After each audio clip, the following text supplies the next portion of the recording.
ఆత్మీయులారా, పవిత్రమైన గురువారం నాటి సత్సంగానికి సాయి సుధా లహరికి శుభస్వాగతం. ఈరోజు సాయి లీలామృతంలో సాయిబాబా వారి మహత్తర దివ్య చరిత్రలో ఒక విశేషమైన విషయాన్ని చెప్పుకుందాం. ఆ విషయాన్ని సూత్రీకరించి ఎన్ని సంఘటనలకైనా చెప్పుకోవచ్చు. మీకు గనక ఓపిక ఉంటే ఇప్పుడు సుమారుగా 7 గంటలైంది. రేపు ఉదయం 7 గంటలు చెప్పుకున్నా కూడా కొన్ని మాత్రమే పూర్తవుతాయి. అటువంటి ఒక గొప్ప సూత్రం అది ఏమిటి అని అడిగితే, సాయిబాబా సుమారుగా వచ్చి 60 చిల్లర సంవత్సరాలు షిరిడీలో ఉన్నాడు. కొద్ది అటు ఇటుగా ఉంటుందన్నమాట. 1854 మధ్యలో ఎప్పుడో వచ్చారు. 1918 వరకు దేహధారిగా ఉన్నారు, అక్టోబర్ వరకు. ఇంకా మాట్లాడితే 15వ తేదీ వరకు. ఆ తర్వాత చిన్మయ స్వరూపులై ఉన్నారు. బాగుంది. కానీ విచిత్రం ఏంటంటే, ఎందరో మహనీయుల చరిత్రలో ఇలాంటివి ఎన్నైనా ఉండవచ్చు. కానీ సాయిబాబా వారి చరిత్రలో ప్రతి సంఘటనల వెనక ఒక పరమ అద్భుతమైన ఒక విషయం మనకి గమనింపుకొస్తుంది. అది ఏమిటంటే, ప్రతి ఒక్కటి ఒక అద్భుతమైన చిత్రకారుడు ప్రతిదీ ఏది ఎప్పుడు ఎక్కడ ఎలా ఉండాలో ఆ విధంగా రంగరించి మేళవించి మహద్భుతంగా చిత్రించినట్టుంటుంది. ఇంకా మామూలు ఇప్పటి మన భాషలో చెప్పుకున్నట్టయితే, ఎవరైనా దగ్గర డబ్బులుండి ఎక్కువ సంపాదించాలి తక్కువ సమయంలో అనుకొని పేరు ప్రఖ్యాతి కూడా రావాలనుకుంటే ఏం చేస్తాడు చెప్పండి? సినిమా తీస్తాడు.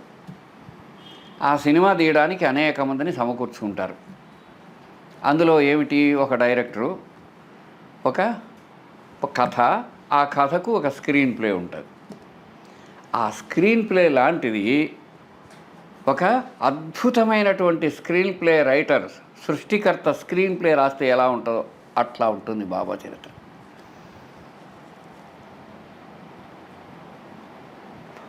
మహనీయమూర్తి అయిన మాస్టర్ అనుగ్రహం వల్ల, సాయి కృప వల్ల ఏ సంఘటననైనా మనం అలా అన్వయించుకొని చూసుకోవచ్చు. ఒక్కొక్కటి సరదాగా గుర్తుకొచ్చిన చెబుతాను. వాటి వెనక ఉండే భగవంతుడి యొక్క అద్భుతమైనటువంటి ఆ సామర్థ్యాన్ని చూద్దాం. సాయిబాబా సర్వజ్ఞుడు. బాబాకు సమస్తం తెలుస్తూ ఉంటుంది. బాబా దగ్గర కూర్చున్న వాళ్ళందరూ ఎన్నిసార్లు అది గమనించినా దాన్ని గుర్తుంచుకోరు. కానీ ఒక మహత్తర దివ్యానుభవాన్ని పొందిన మాస్టర్ గారికి అది ఎప్పుడూ గమనింపే గుర్తింపు. మాస్టర్ గారు విద్యానగర్లో శేషతల్ప సాయిలాగా అలా పడుకొని ఉన్నారు. ఆ ఎదురుగా ఒక బల్లి కొన్ని పురుగుల్ని తింటోంది. ఆయన తదేకంగా చూస్తూ, ఆ గురుభక్తుడు, సాయి భక్తుడు, ఆయన సర్వాన్ని గురుమయంగా చూస్తారు. అది 16, 15 అలా చెప్తున్నారు. ఏమిటి అంటే, కొంతసేపటికి అదట వెళ్ళింది.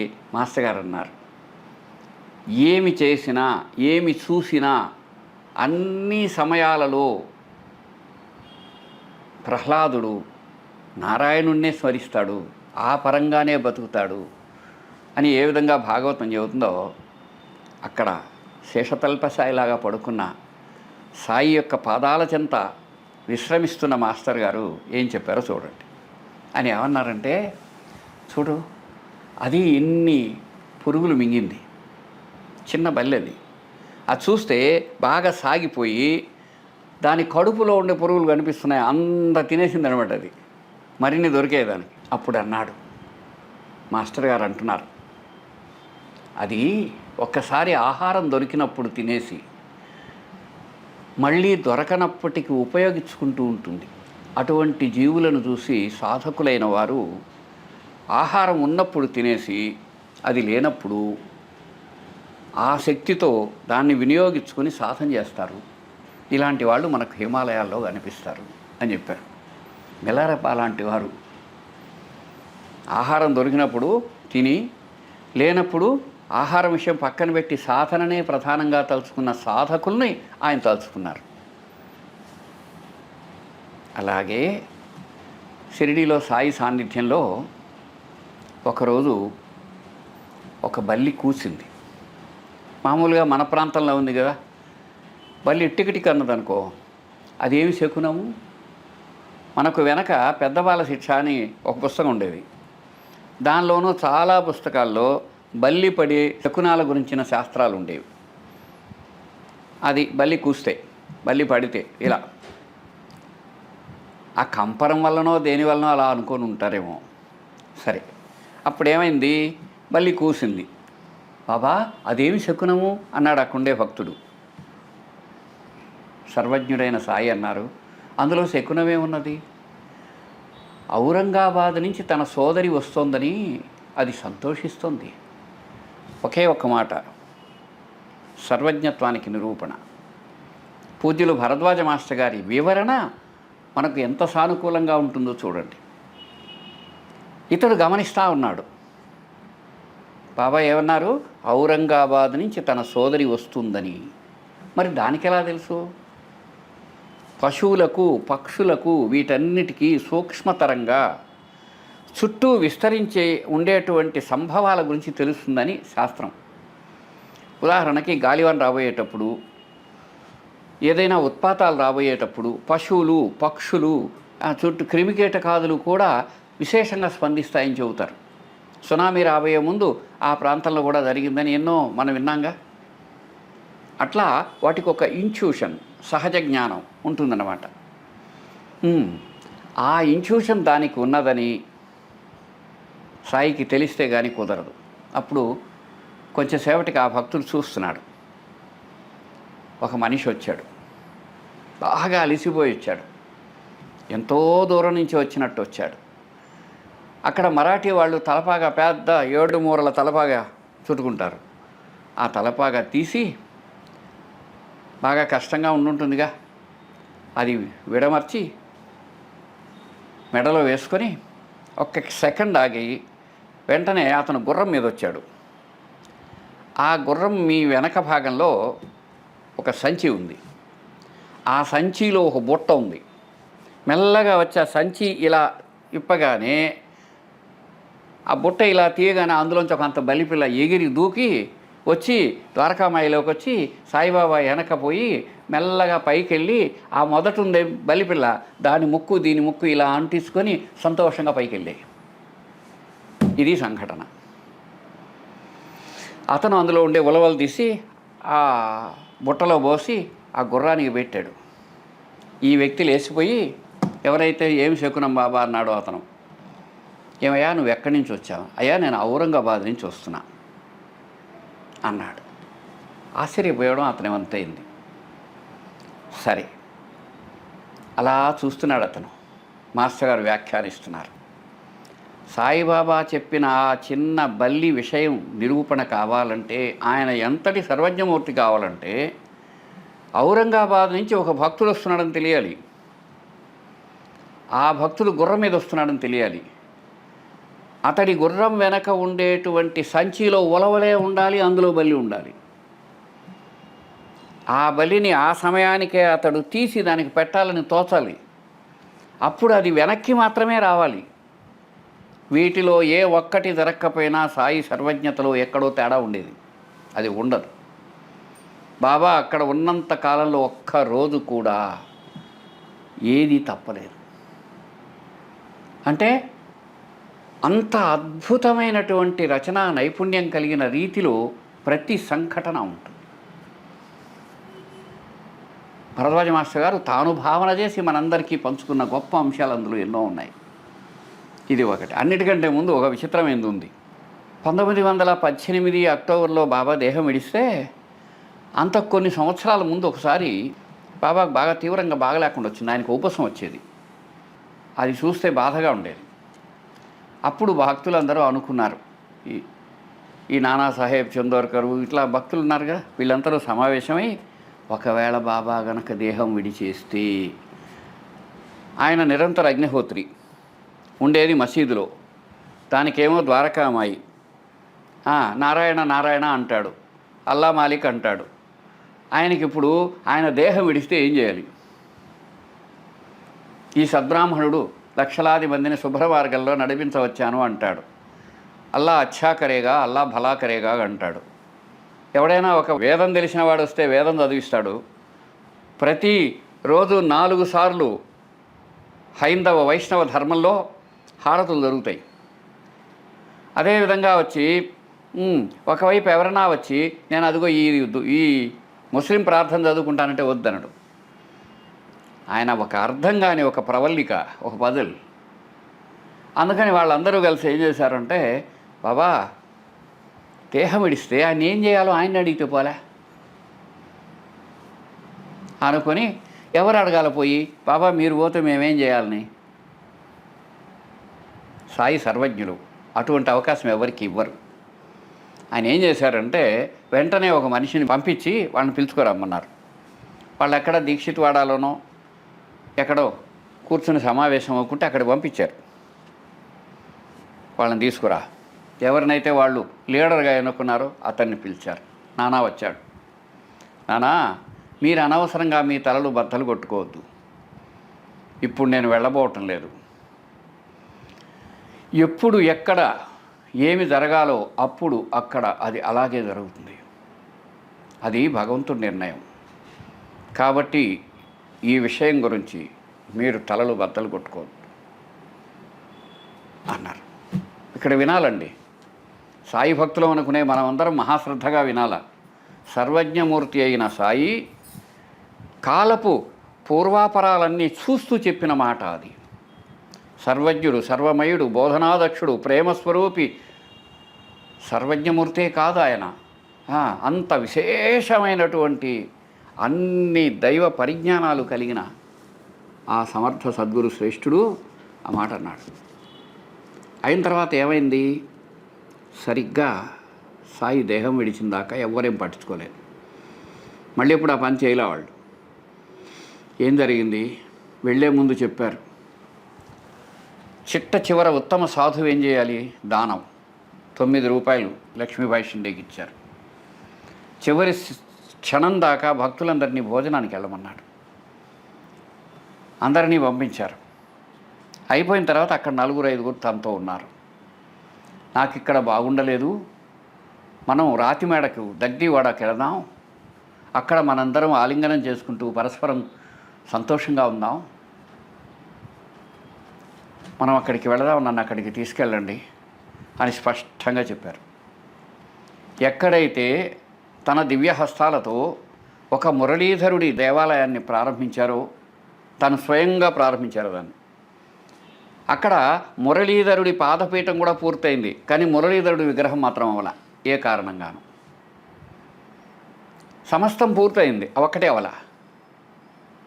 అప్పుడు ఉన్నంత వరకు అనుమానాలు ఉంటాయిగా, ఆయన మసీదులో ఉన్నా అంటే ఎవడే ఆయన అని. కానీ దానికి ద్వారకామాయి అని పేరు పెట్టాడే. అందులో దానికి నిరంతర అగ్నిహోత్రం వెలిగించి ఉత్తమ సాధు ధర్మాన్ని పాటించాడే. ఈ దుని ఎందుకంటే మీ పాపాలు దహించటానికి నా గురు స్వరూపం అది అని చెప్పాడే. అయినా ఎక్కవా? తులసిని ప్రతిష్ఠించాడే, ఇంటికి తలుపులు లేవే, జీవితానికి రహస్యం లేదే, నారాయణ నామస్మరణం చేశాడే, దానికేమంటావు? వేదం మర్చిపోయినాడికి వేదం అందించారు. సరే, ఇవన్నీ కూడా కాదు. భగవద్గీత అనర్గళంగా ఎంతోమందికి ఒక శ్లోకానికి అర్ధభావ తాత్పర్యాలు చెప్పడమే కాకుండా మూలే శాస్త్రితో కలిసి అపిచేత్ సుధరాచారో అనే శ్లోకం నుంచి ఆ అధ్యాయం చివరి దాకా బాబా అతనితో కూడా పలికారు. అంటే ఆయనకు భగవద్గీత తెలిసి ఉండాలి. ఉపనిషత్తులో అర్థవంతమైనటువంటి మహాద్భుతమైన వ్యాఖ్యానం చెప్పారు. కాకాదీక్షిత్ ఇంట్లో పనిపిల్ల నీకు చెబుతుంది అని. ఇటువంటి సాయి దేహం విడిచాక ఏం కోరారు? దగ్దివాడలో ఉంటాను, నన్ను అక్కడికి తీసుకుపోవాలి. అక్కడ మురళీధరుడి పాదపీఠం దగ్గర శ్రీకృష్ణ పరమాత్ముడు జగద్గురువు అయినటువంటి ఆయన కోసం నిర్దేశించిన స్థలంలో తన దేహాన్ని భూస్థాపితం చేసి విరాజమానమైన రీతిలో మానవాళిని అనుగ్రహిస్తున్న సచ్చిదానంద సద్గురుడైన సాయినాథుల వారు తాను సమాధిగతుడైన 45 సంవత్సరాలకు ఒక యువకుడైనటువంటి భరద్వాజ మాస్టర్ గారిని ప్రేరేపించినందువల్ల, తన ఉనికిని ఆయనకు స్పష్టంగా ఎరుకపరిచినందువల్ల అది 45 సంవత్సరాలకు. అప్పుడు ఆయనకి 25 సంవత్సరాలు మాస్టర్ గారికి. ఈరోజు ఈ సత్సంగం జరుగుతోంది. ఈ సత్సంగం ఇలా జరగడానికి కూడా సాయి కృప కారణం, మాస్టర్ గారి తపస్సు కారణం, ఈ దేశంలో ఎప్పుడూ అవ్యాజంగా ఉన్నటువంటి అద్భుతమైనటువంటి ఆధ్యాత్మిక శక్తి కారణం. ఇంకొక సరదాయిన విషయం చెప్పుకుందాం. మొత్తం సాయి చరిత్రలో కల్లా బాబాకు సంబంధించిన అన్ని ఉత్తమ గుణాలను వ్యక్తం చేసే ఒక్క సంఘటనే చెప్పన్నారనుకో ఎవరైనా, ఏం చెప్తాం? మేము రకరకాలుగా అనుకుంటుండేవాళ్ళం మాస్టర్ దగ్గర కూర్చొని. ఒకటి ఏమిటంటే, పూజ్యులు భరద్వాజ మాస్టర్ గారు రాసినటువంటి పుస్తకాన్ని మీరు చదివి ఉంటారు చాలామంది, లేకపోతే చదవండి. అందులో 101వ పేజీలో ఒక ప్రశస్తమైన సంఘటన ఉంది, వైనతాయి సంఘటన అని. అదేముంది, ఒక భక్తుడు పోతుంటాడు, అతను సాధువు. అతని అసలు పేరు రామ్గిర్ బువా అయితే బాబా అందరినీ ప్రేమగా పిలుస్తారు, అరే బాబుగిర్ అంటారు. అతని పేరు రామ్గిర్ బువా. బువా అంటే సాధువు. అతడు సాయికి నమస్కరించగానే, నువ్వు నాకు పని చేస్తావా? అట్లయితే నువ్వు ఒకసారి నానాసాహెబ్ చందోర్కర్ ఉండేటువంటి వాళ్ళ ఊరికెళ్ళు, అక్కడ ఆయన గారు అక్కడ ఉద్యోగం చేస్తారు, ఇదిగో ఈ విభూతిని, ఈ హారతి పాటను ఆయనకి ఇవ్వు అని చెప్పారు. అప్పుడు అతను అన్నాడు, నా దగ్గర 2 రూపాయలు ఉన్నాయి, ఈ జల్గాం రైల్వే స్టేషన్ వరకు వెళ్ళడానికి సరిపోతాయి, ఆ తర్వాత 30 మైళ్ళు ఆ జామ్నేర్ అనే ఊరికి వెళ్ళాలంటే బండిలో వెళ్ళాల్సి ఉంటుంది అన్నారు. అప్పుడు బాబా అన్నారు, నేను నీతో వస్తాను, అన్నీ సమస్తం నెరవేరుతాయి, కాబట్టి నీవు బయలుదేరు, ఏం కావాలో అన్నీ లభిస్తాయి. అతడు ఎంతో ప్రేమతో నమ్మకంతో బయలుదేరేశాడు. తీరా రైలు రాత్రి 1 గంట అప్పుడు అక్కడ పోయి దిగింది ఆ స్టేషన్లో, జల్గాం స్టేషన్లో. అందరూ ఎవరి పాటు వాళ్ళు పోతున్నారు. ఏం చేయాలో అనుకుని బయట దిగి వస్తున్నాడు. ఒక బిళ్ళబంట్రోతో అతను వచ్చి, షిరిడీ నుంచి వచ్చిన బాబుగిరి యార్, బాబుగిరి యార్ అంటా తిరుగుతున్నాడు. షిరిడీ నుంచి వచ్చిన బాబుగిరి ఎవడయా అని. ఆ మాట బాబా తప్ప ఎవరు అతను అనరు. అతను ఈ మనిషి దొరకగానే అయ్యా నేనే అనుకుని ఆ సంచి ఇచ్చేటప్పటికి ఎత్తుకుని పోయాడు. ఒక అద్భుతమైన గుర్రం, ఒక మంచి ఆ రోజులలో ఉత్తమమైన కారుకి రెప్లికా లాగా ఉండేటువంటి గుర్రం బండి ఉంది. అతను కొంచెం పిలిగడ్డం పెట్టుకున్నటువంటి అతడు దాన్ని నడుపుతున్నాడు. అతను వచ్చాడు, వచ్చి కూడా పెట్టి ఎక్కమన్నాడు. ఎక్కారు. ఇతడు ఏం మాట్లాడలే, నానాసాహెబ్ చందోర్కర్కి ఏదో వర్తమానం వండి పంపించి ఉంటాడు అనుకున్నాడు. బయలుదేరారు. వెన్నెల పోతున్నారు. కొంచెం దూరం పోయేటప్పటికి అతనికి బాగా ఆకలేసింది. మీకు ఎప్పటికైనా రోజంతా పనిచేసి రాత్రి వేళ కన్నా మేలుకుంటే అప్పుడు విపరీతమైన ఆకలేస్తుంది. ఆ రామ్గిరి బువాకు ఆ విధంగా ఆకలి వేయగానే ఒక చెట్టు కింద నిలబెట్టాడు ఇతను. ఎవరు? ఆ వచ్చిన బిళ్ళబంట్రోత్. అప్పుడు ఆకలిగా ఉందా అంటే అవును అని ఇటు చూస్తే, అరే ఇతను ఏమన్నా ముస్లిమేమో, నేనేమో బ్రాహ్మణ్ణి సాధువుని, ఇంత చెడి ఇతడి తెచ్చిన ఆహారం తింటామా అని నా దగ్గర ఆహారం ఉంది అంటాడు. అప్పుడు అతను ఇట్లా చూసి నవ్వి, ఓయ్ నేను రాజపుత్ర వంశానికి చెందినవాడిని, అందుకు గుర్తుగా ఇదిగో అని జందెంది చూపించి అతను స్థిమితపడ్డాక పాలలో తడిపిన అటుకులు తీసి ఇచ్చాడు. ఇద్దరు తిన్నారు. ఆకలి తీరింది. కన్ను కొరికాడు. తెల్లవారేటప్పటికి జామ్నేర్ చేరారు. అప్పటికి తొందరగా అతను యూరిన్ పోవాల్సి వచ్చింది. లఘుశంక అంటే యూరిన్. అయ్యా బాబు అక్కడ ఆపు, ఒకసారి ఒంటికి పోయిస్తాను అనేప్పటికీ ఆ పక్కనే ఊరి దగ్గరలో ఆపాడు. ఇతను దిగి అక్కడ పోయి యూరిన్ పోసుకొని వచ్చేటప్పటికి సంచి ఉంది, బండి లేదు, మనిషి లేడు. అప్పుడు అనుకున్నాడు, అతనికి గుర్రాల గురించి తెలుసు, రాత్రంతా తిరిగినందువల్ల అది లాగేసి ఉంటుంది, అందుకని వెళ్ళిపోయి ఉంటాడు, ఇంత చూస్తే ఈ ఊళ్ళో డిప్యూటీ కలెక్టర్ పేరు తెలుసుకోవడం ఎంతసేపు అని అది సంచి తీసుకొని బయలుదేరి ఆయన ఇంటికి వెళ్తాడు. వెళ్ళేటప్పటికి వాళ్ళ అమ్మాయి 3 రోజులుగా తీవ్రమైన ప్రసవ వేదనతో ఏ సహాయం లేక అల్లాడిపోతూ ఉంటుంది. అక్కడి నుంచి ఎక్కడికి తీసుకుపోవాలన్నా కష్టం. వెంటనే వెళ్ళి, అయ్యా నేను బాబా నుంచి వచ్చాను, ఇదిగో బాబావారు ఈ హారతి పాటను ఈ విభూతిని మీకు ఇచ్చి ఆశీస్సులు అందించారు అంటే అతను వెంటనే బాబా ముందు కన్నీళ్లతో ఆ అమ్మాయికి విభూతి పూసి హారతి ఇచ్చారు.